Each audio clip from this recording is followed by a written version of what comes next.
Robben Island, many people know it as Mandela's prison, but here's what the brochure won't tell you. That island has been breaking out people for 4 centuries, and now they want to put a do not disturb sign on it.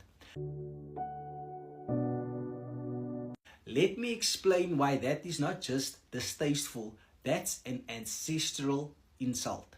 Long before apartheid even had a name, Robben Island was the place where the colony sent people it wanted to disappear.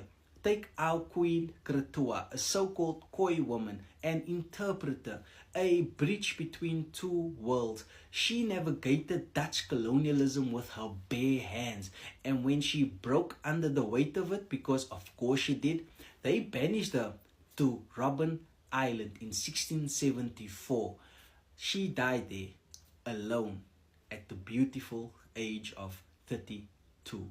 The island's first prisoner wasn't a political revolutionary. She was a young, traumatized woman who saw her world stolen, and that set the tone. For the next 400 years, this rock became the colony's dustbin of human dignity, a leper colony, a mental asylum, a military base, and finally, the crown jewel, a maximum security prison for the men who dared to dream of a free South Africa.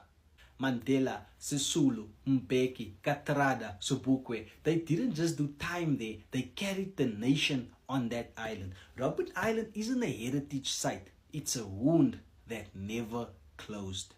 And now, the Robben Island Museum, with all the sensitivity of a cash register, wants to turn the guardhouses into a tourist accommodation. 70 million rand, that's 3.7 million US dollars, to turn the architecture of oppression into a boutique experience. One house is already a pilot project. They are testing whether you can put a mini fridge into a trauma site. Spoiler, the reviews are in, and some people are calling it in poor taste, which is polite because there are some people who are saying they must serve. The museum's defense is corporate poetry at its finest. They say these once symbol of control and surveillance will now serve as contemporary social economic objectives. Translation, they found a way to charge admission for our own pain. They claim it aligns with social justice. Fascinating, because I don't remember the Freedom Charter mentioning and eventually heritage lodging with complimentary breakfast. But here's what they are missing. Robben Island doesn't belong to the tourism board.